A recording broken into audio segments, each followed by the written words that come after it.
Picture this scenario. You've been texting a woman for weeks. The conversations flow, there's chemistry, maybe you've even gone on a few dates.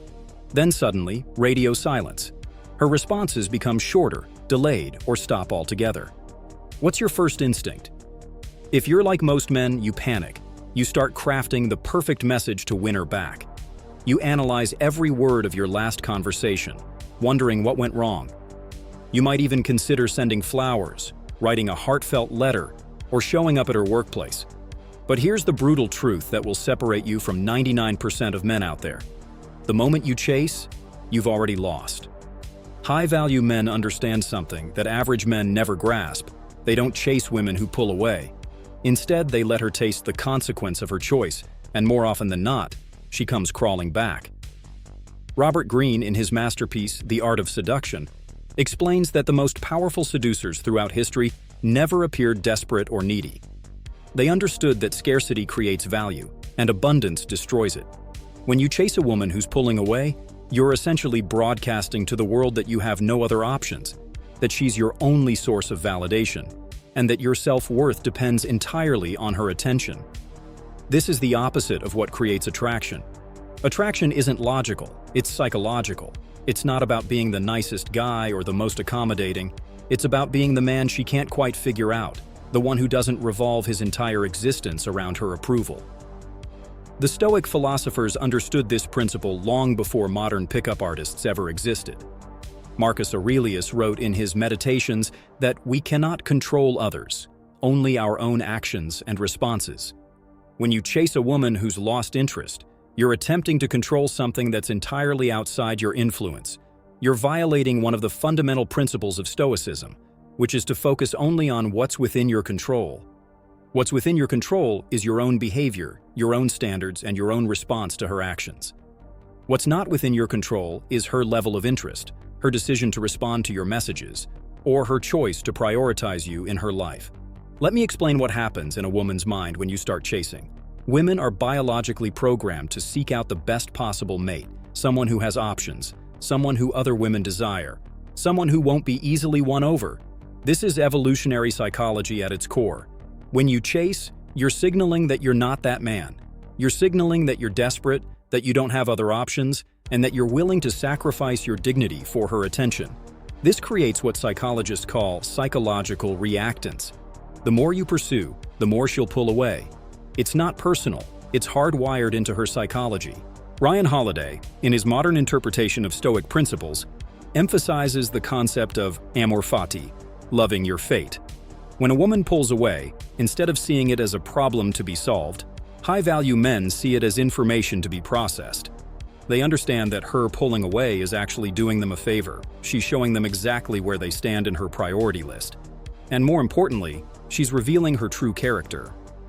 A woman of high value doesn't play games. She doesn't suddenly become cold and distant without explanation. She communicates clearly and honestly. So when a woman starts playing these games, she's actually revealing that she's not worthy of your continued investment. The concept of letting her taste the consequence doesn't mean being vindictive or cruel. It means having enough self-respect to not chase someone who's clearly indicated they don't want to be caught. It means understanding that your time, energy, and attention are valuable resources that should be invested wisely. When you stop chasing and start focusing on your own life, your own goals, and your own development, something interesting happens. You become more attractive, not just to her, but to all women. This is what we call pre-selection. When women see that you're not desperate, that you have standards, and that you're willing to walk away from someone who doesn't appreciate you, they become more interested, not less.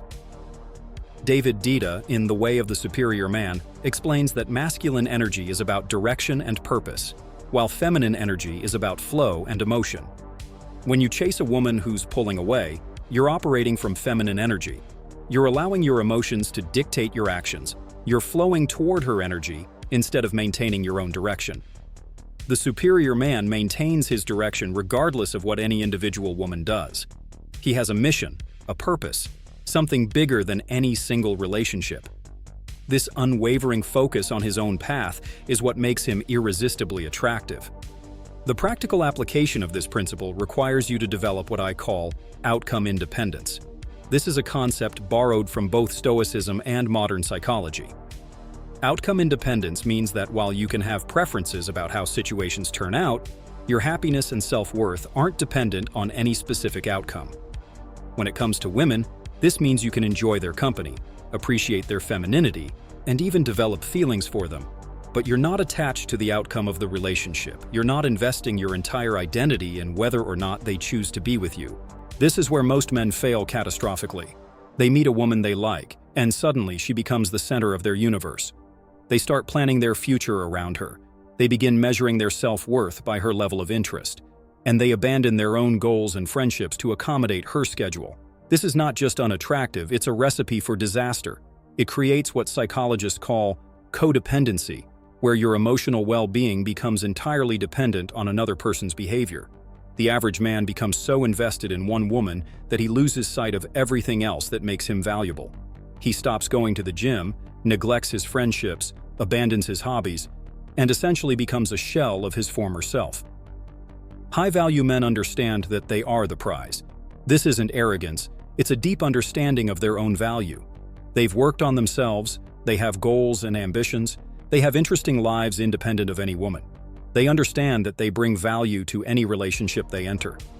When you truly understand your own worth, you don't chase people who don't recognize it. You don't try to convince someone to value you. You simply present your value and allow them to either appreciate it or move on. This mindset shift is fundamental because it changes everything about how you interact with women and how they perceive you. The concept of consequences in this context isn't about punishment, it's about natural outcomes. When someone chooses to distance themselves from value, they naturally experience the consequence of missing out on that value. Think about it from a business perspective. If you own a high-quality restaurant and a customer decides to stop coming, you don't chase after them begging them to return. You continue providing excellent service to the customers who appreciate what you offer. The consequence for the customer who left is that they miss out on great food and service. The same principle applies to relationships. When you maintain your standards and continue being valuable, her consequence is missing out on that value. Rollo Tomassi, in The Rational Male, introduces the concept of hypergamy, which is women's natural tendency to seek the best possible mate. This isn't a criticism of women, it's simply an acknowledgement of biological reality. Women are attracted to men who demonstrate high value, and one of the strongest indicators of high value is the willingness to walk away from someone who doesn't appreciate you. When you chase, you're demonstrating low value. When you maintain your standards and allow natural consequences to unfold, you're demonstrating high value. This biological programming exists for evolutionary reasons, and fighting against it is futile. Instead, you need to work with it. The practical implementation of this principle requires you to develop what the Stoics called preferred indifference. This means that while you can prefer certain outcomes, you're not emotionally devastated if those outcomes don't materialize. You can prefer that a woman you're interested in reciprocates your interest, but you're not dependent on that reciprocation for your happiness or self-worth. This emotional equilibrium is incredibly attractive because it demonstrates emotional maturity and psychological strength. Women can sense desperation from miles away, and they can equally sense confidence and self-assurance. When a woman starts pulling away, instead of immediately trying to fix the situation, take a step back and analyze what's really happening. Is she genuinely busy with legitimate concerns, or is she playing games? Is she communicating her needs clearly, or is she expecting you to read her mind? Is she treating you with respect, or is she treating you like an option? These are the questions high-value men ask themselves. They don't automatically assume they've done something wrong, and they don't immediately start trying to win her back. They evaluate the situation objectively and respond accordingly. The paradox of attraction is that the more you need something, the less likely you are to get it. The more desperately you want someone's approval, the less likely they are to give it to you. This is why men who are already in relationships often attract more female attention than single men who are actively trying to date. The men in relationships aren't needy. They're not desperately seeking validation, and they're not trying to prove their worth to every woman they meet. They're simply being themselves, confident in their own value. This creates an aura of confidence that women find irresistible. Jordan Peterson, in his analysis of human behavior, emphasizes the importance of standing up straight with your shoulders back. This isn't just about physical posture, it's about psychological posture. It's about carrying yourself like someone who has value, someone who deserves respect, someone who won't tolerate being treated poorly. When you chase a woman who's pulling away, you're essentially slouching psychologically. You're communicating that you don't believe you deserve better treatment. This psychological slouching is immediately apparent to women and destroys any attraction they might have had for you. The concept of letting her taste the consequence also involves understanding the difference between high-interest and low-interest behaviors. A woman who's genuinely interested in you will make time for you, will respond to your messages in a reasonable time frame, will show enthusiasm about spending time with you, and will communicate clearly about her intentions. A woman who's not interested will be inconsistent in her communication, will frequently cancel plans, will seem distracted when you're together, and will generally make you feel like you're bothering her by existing.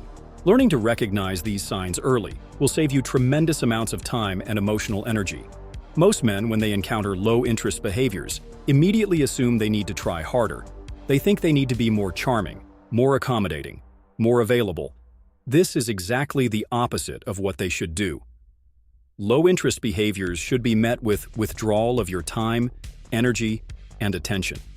This isn't playing games. It's simply matching someone's energy and investment level. If someone is giving you 10% of their attention, giving them 100% of yours creates an imbalance that breeds resentment and destroys attraction. Balance is crucial in all aspects of life, including relationships.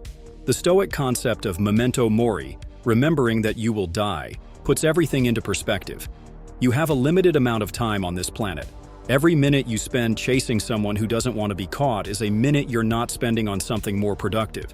It's a minute you're not spending on your career, your health, your personal development, or building relationships with people who actually appreciate you. Time is your most valuable resource, and high-value men understand this intuitively. They refuse to waste it on people who don't value their presence. When you stop chasing and start focusing on your own life, several things happen simultaneously. First, you become more attractive because you're not needy or desperate. Second, you start achieving more in other areas of your life because you're not distracted by relationship drama. Third, you begin to attract women who are actually interested in you, rather than trying to force interest from women who aren't. Fourth, you develop a stronger sense of self-worth that isn't dependent on external validation. These changes create a positive feedback loop that continues to improve your life in all areas. The practical steps for implementing this principle are straightforward but require discipline. When a woman starts showing low-interest behaviors, you mirror those behaviors. If she takes 6 hours to respond to your text, you take 12 hours to respond to hers. If she cancels a date, you don't immediately try to reschedule. You simply say something like, "No problem, let me know when your schedule opens up," and then you focus on other things. If she starts becoming less available, you become less available too. This isn't about being manipulative or playing games. It's about having standards and maintaining them consistently. The key is understanding that this isn't a strategy to get her back. It's a lifestyle choice to maintain your dignity and self-respect.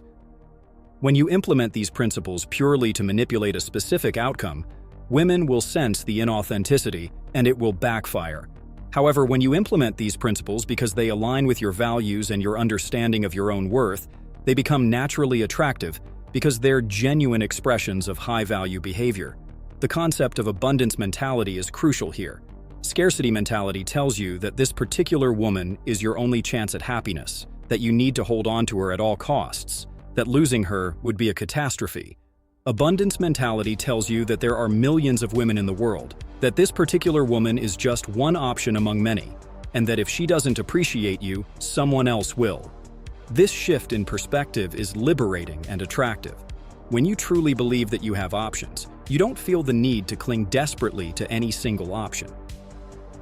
Cal Newport, in his work on deep focus and intentional living, emphasizes the importance of saying no to good opportunities so you can say yes to great ones. The same principle applies to relationships. When you chase someone who's showing low interest, you're saying yes to a mediocre relationship opportunity and potentially missing out on a great one. You're settling for someone who sees you as an option rather than waiting for someone who sees you as a priority. This opportunity cost is real and significant, but most men never consider it because they're too focused on what they might lose rather than what they might gain. The neurological basis for why chasing destroys attraction lies in how the human brain processes rewards. When something is easily obtained, the brain assigns it less value. When something requires effort and uncertainty, the brain assigns it higher value. This is why intermittent reinforcement is so addictive. When you're always available, always responding immediately, always trying to make plans, you're providing constant reinforcement which the brain interprets as low value. When you're sometimes available and sometimes not, when your attention has to be earned, the brain interprets this as high value. This isn't manipulation, it's understanding basic human psychology. Marcus Aurelius reminded himself daily that he was going to encounter difficult people who would try to manipulate him, people who would test his patience. He prepared himself mentally for these encounters so that when they happened, he could respond from a place of strength rather than react from a place of emotion. The same preparation is necessary when dealing with women who play games or show inconsistent interest. You need to prepare yourself mentally for these situations so that when they arise, you can respond like a high-value man rather than react like a desperate one. The consequence that women experience when high-value men stop chasing isn't immediate. It often takes weeks or even months for them to realize what they've lost. During this time, they might test you further to see if you'll break and start chasing again. They might post pictures on social media designed to make you jealous.